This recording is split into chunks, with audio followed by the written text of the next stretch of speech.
Big Boss. இன்றைய Bigg Boss எல்லாரும் பார்த்துருப்பீங்க. இன்றைய பிக் பாஸ் வந்து பார்த்தீங்கன்னா ஒன் ஆஃப் த பெஸ்ட் அப்படின்னு நம்ம சொல்லலாம். இது வரைக்கும் பிக் பாஸ் எபிசோடு எல்லாத்தையும் விட இன்னைக்கு எபிசோடு வந்து எல்லாரையுமே ஆழமாக அழுத்தமாக பாதிச்சிருக்கும். பல விதமான உணர்வுகள் கலந்த பிக் பாஸ் நிகழ்ச்சியா இன்னைக்கு இருந்தது. ஒரு அழுத்தமான உணர்வை வெளிப்படுத்தும் நிகழ்ச்சியா இன்னைக்கு பிக் பாஸ் நிகழ்ச்சி இருந்தது.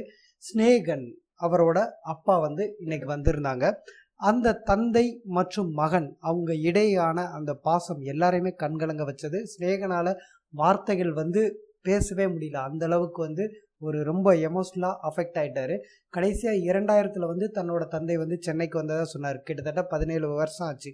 இந்த 17 ஆண்டுகளில் இவர் எத்தனை முறை திரும்ப ஊருக்கு போய் அவங்க அப்பாவை பார்த்துருக்காருங்கிறது தெரியாது. ஆனால் இந்த வயதிலும் தன்னோட மகனை சந்திக்க அவர் வந்த நிகழ்ச்சி வந்து எல்லாரையும் நெகிழ்ச்சியில் ஆழ்த்தியது அப்படின்னு நம்ம உறுதியாக சொல்லலாம். ஸ்நேகன் அவரோட அப்பாவுக்கு வந்து ஒரே ஒரு வருத்தம் வந்து இருக்குது. அதாவது தன்னோட மகன் வந்து இன்னும் திருமணம் பண்ணிக்கொள்ளலை அப்படிங்கிறத, கல்யாணம் பண்ணிக்கையா அப்படிங்கிறத வந்து அவர் திரும்ப திரும்ப வலியுறுத்தினது வந்து பார்க்குறப்ப ஒரு தந்தையின் பாசமும் ஏக்கமும் இருந்தது. எல்லாருக்குமே இருக்கும், தன்னோட மகன் வந்து கல்யாணம் பண்ணிட்டு பேரம்பேத்தியை நம்ம பார்க்கணும் அப்படிங்கிற உணர்வு வந்து எல்லா சராசரி மனிதனுக்கும் இருக்கக்கூடிய ஒரு ஆசை. அதை வந்து ஸ்நேகனோட அப்பா வந்து இன்னைக்கு திரும்ப திரும்ப வந்து சொல்லிட்டு இருந்தாரு.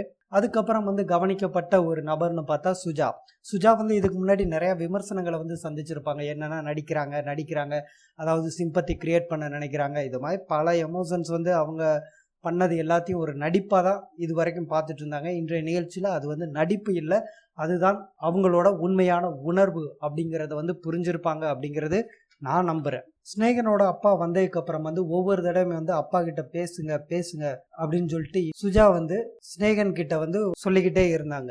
ஸோ அந்த தந்தையோட வலி அவங்களுக்கு வந்து இருந்ததை உணர முடிஞ்சது. எல்லாரும் வந்து இறுதியாக அவங்க அப்பா காலில் விழுந்து வணக்கம் சொல்லி எல்லாருமே வந்து ஆசீர்வாதம் வாங்குறப்ப சுஜா வந்து பேசின அந்த வார்த்தைகள், தன்னோட மனசுல இருந்த அந்த உணர்ச்சி வெளிப்பாடு, இந்த வயசுல உங்க பையனை தேடி வந்திருக்கீங்க, எனக்கு வந்து அப்பா இல்லை அப்படின்ட்டு அவங்க பேசக்கூடிய அந்த வார்த்தைகள், அந்த இடத்துல அவங்களுக்கு தொண்டை அடைச்சி அந்த கண்ணீர் வந்தது. இந்த நிகழ்ச்சி எல்லாமே அவங்களோட இதயத்தில் இருக்கக்கூடிய ஏக்கத்தை காட்டும். ஏன்னா ஒரு தந்தை இல்லாம வந்து குடும்பத்தை வந்து இவங்க வந்து ஹேண்டில் பண்ணி போறப்ப நமக்கும் அப்பா நல்லா இருந்திருந்தா நம்மளும் மற்றவங்க மாதிரி சந்தோஷமா இருந்திருப்போம்ல, இதை மாதிரி நம்ம வந்து கஷ்டப்பட வேண்டியது இல்லையே அப்படிங்கிற ஏக்கம் கண்டிப்பா இருந்திருக்கும். அந்த ஏக்கம் வந்து சுஜாக்குள்ள அதிகமா இருக்கு அப்படிங்கிறது வந்து இன்னைக்கு வந்து எல்லாருமே புரிஞ்சிருப்போம். இதை தாண்டி ஸ்நேகனோட அப்பா வந்து வெளியே போகும்போது வந்து ஸ்நேகன் வந்து நான் முடிச்சுட்டு வர்றேன் அப்படிங்கிறாரு.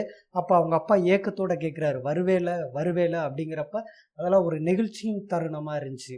அவங்க அப்பா போனதுக்கு அப்புறம் வந்து பாத்தீங்கன்னா அவங்க அப்பா வந்து லாஸ்டா எப்ப இங்க சென்னை வந்தாரு இந்த விஷயம்லாம் சொல்லிட்டு ஸ்நேகன் வந்து எமோஷனலா பிக் பாஸ் அவர்களுக்கு வந்து நன்றி சொன்னாப்படி.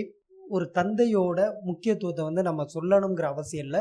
நம்ம குடும்பத்தில் யதார்த்தமாக பார்த்துட்டு இருக்கிறது ஒரு தந்தை அப்படிங்கிறவங்க வந்து தன்னோட பசங்களுக்காக தன்னோட ஆசைகள், தன்னோட உணர்வுகள், பல விஷயங்களை தியாகம் பண்ணி தங்க குழந்தைகள், நம்ம தான் கஷ்டப்படுறோம், நம்ம குழந்தை நல்லா இருக்கணும்ன்ட்டு ஓடி ஓடி ஓடி சம்பாரித்து ஒரு காலகட்டத்தில் வந்து அவங்க ஓய்வுக்கு வந்து வர்றாங்க.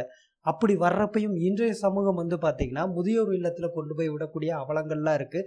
இன்னைக்கு நிகழ்ச்சி வந்து பார்த்து முதியோர் இல்லத்துல விட்டுருக்காங்க அப்படிங்கிறவங்க வந்து கண்டிப்பா தன்னோட தந்தையை பத்தி சின்ன வலி ஏற்பட்டு அவங்க திருப்பி கூட்டு வந்தாங்கன்னா இந்த நிகழ்ச்சிக்கு கிடைச்ச மிகப்பெரிய வெற்றி அப்படின்னு தான் எனக்கு தோணுது. என்னோட நண்பர் வந்து எழுதின ஒரு சின்ன ஹைக்கூ கவிதை எனக்கு ரொம்ப பிடிச்ச கவிதை. என்ன அப்படின்னா வந்து அன்னையும் பிதாவும் முன்னேறி தெய்வங்கள் முதியோர் இல்லத்தில் அப்படின்ட்டு ஒரு ஹைக்கூ எழுதியிருப்பாங்க. இன்னைக்கு அப்படிதான் இருக்கு. எல்லாருமே வந்து அப்பா அம்மாவை கொண்டு போய் முதியோர் இல்லத்துல கொண்டு போய் வந்து இன்னைக்கு மேக்சிமம் வந்து விடுறாங்க. இன்னைக்கு வந்து சமூகம் வந்து பார்த்தீங்கன்னா வந்து குழந்தை அப்படி வந்து கொஞ்சம் நடக்க தான் ஆரம்பிச்சிருக்கும், உடனே கொண்டு போய் பிளே ஸ்கூலில் விட்டு அதை பிரிஞ்சு வாழ்ந்துடுறாங்க. அதுக்கப்புறம் ஒரு காலகட்டத்துக்கு அப்புறம் அந்த குழந்தை என்ன பண்ணுது, இவங்களை தூக்கி முதியோர் இல்லத்துக்கு வந்து அனுப்பிடுது. இப்படிப்பட்ட இந்த சமூகங்களுக்கு மத்தியில் ஒரு உண்மையான தந்தை மகன் அந்த பாசம் வந்து இன்னைக்கு வந்து ரொம்ப எமோஷனலாக இருந்தது. இந்த விஷயம் வந்து சமூகத்தில் சில பேரை சிந்திக்க வச்சு சில மாற்றங்களை வந்து கண்டிப்பாக ஏதோ ஒரு மூலையில் யாருக்காவது விதைச்சிருக்கும் அப்படின்னு நான் நம்புகிறேன். இதை தாண்டி நம்ம நேற்று வந்து பேசுகிறப்ப வந்து பிக் பாஸ் நிகழ்ச்சியில் வந்து வீட்டில் இருக்கிறவங்கள வந்து கூட்டு வர்றதுக்கு காரணமே வந்து இப்போ இந்த கேமில் இருக்கோம் அப்படின்ட்டு மூழ்கி இருக்கிறவங்களுக்கு அந்த வீட்டோட ஞாபகம் வந்து அதுக்கடுத்து அவங்களோட ரியாலிட்டி ஃபீலிங் வந்து வெளியே வர்றதுக்கான ஒரு முயற்சி அப்படின்னு நம்ம சொல்லியிருந்தோம். அதே விஷயத்த வந்து இன்னைக்கு ஹரிஸ் வந்து ஷேர் பண்ணார். எங்கள் அப்பா அம்மாவை பார்த்ததுக்கப்புறம் வீட்டுக்கு போயிடலான்னு தோணுச்சு. அவங்கள பார்த்ததுக்கப்புறம் தான் நமக்கு அம்மா இருக்காங்களே அப்பா இருக்காங்களே அப்படிங்கிற எண்ணமே வந்தது, அந்த ஃபேமிலி எண்ணமே வந்தது அப்படின்ட்டு ஹரிஸ் வந்து சுஜா கிட்ட இன்னைக்கு வந்து ஃபீல் பண்ணிட்டு இருந்தாரு. அப்புறம் சுஜா வந்து சொன்னாங்க, இப்போதான் எல்லாரும் கூட நல்லா பழக ஆரம்பிச்சிருக்கோம், அதுக்குள்ளே இந்த வாரம் நாமினேட் பண்ணியிருக்காங்க, ஒருவேளை இந்த வாரமே வெளியேறிடுவோம் போல், அதுக்குள்ளே பிரிஞ்சுடுவோமோ அப்படிங்கிற பயம் இருக்குது அப்படின்ட்டு சொன்னாங்க. ஸோ பிக் பாஸ் வந்து எதுக்காக இந்த ஃபேமிலியை வந்து கொண்டு வந்தாங்களோ அந்த விஷயத்தில் சக்ஸஸ் ஆகிட்டாங்கன்னு சொல்லலாம். ஆனால் ஸ்நேகன் விஷயத்தில் வந்து அவங்க அப்பாவை வந்து அவங்க இவ்வளவு சிரமப்படுத்தி பிரிந்திருந்த மகன் தந்தையை வந்து இணைச்சு வச்சது பிக் பாஸ் நிகழ்ச்சிக்கு வந்து ஒரு பாராட்டை நம்ம தெரிவிச்சிடலாம். அதுக்கடுத்து கணேஷோட மனைவி நிஷா அவங்க வந்தாங்க. கணேஷ் மற்றும் நிஷா அவங்க 2 பேருக்குள்ள இருக்கக்கூடிய அந்த அந்யூன்யம், அந்த லவ், கேர் எல்லாமே வந்து பார்க்குறப்ப நிறைய ஹஸ்பண்ட் அண்ட் ஒய்ஃப்க்கு வந்து ஒரு சின்ன பொறாமையாக வந்திருக்கும். நம்ம இதை மாதிரி வந்து இல்லாமல் போயிட்டோமோ அப்படிங்கிற சின்ன சின்ன ஏக்கங்களையும் சந்தேகங்களையும் ஏற்படுத்தியிருக்கோம். அந்த அளவுக்கு ஒரு நெருக்கமான அந்யூன்யமான ஒரு லவ்வபிள் கப்புள்ஸ் அப்படின்னே நம்ம சொல்லலாம். அவங்க வந்திருந்தப்ப பிக் பாஸ் வந்து ஒரு பாட்டு போட்டார். அதுக்கு வந்து கணேஷ் நிஷா வந்து ஆடுறாங்க, 1 2 அந்த பாடலுக்கு. அப்போ வந்து ஹரிஸும் ஆரவும் வந்து நக்கலாக டான்ஸ் ஆடுறாங்க. அது நக்கல்னு சொல்ல முடியாது, அது சிங்கிள்ஸோட டான்ஸ் அப்படின்னு நம்ம சொல்லலாம். அது கப்புள்ஸ் டான்ஸ். அந்த மாதிரி கொஞ்சம் ஒரு ஜாலியான மூமெண்ட், ரொமான்டிக் மூட் ப்ளஸ் வந்து ஜாலி எல்லாமே வந்து இன்னைக்கு ஒரு என்டர்டெயின்மெண்ட் எல்லாமே கலந்துருந்தது.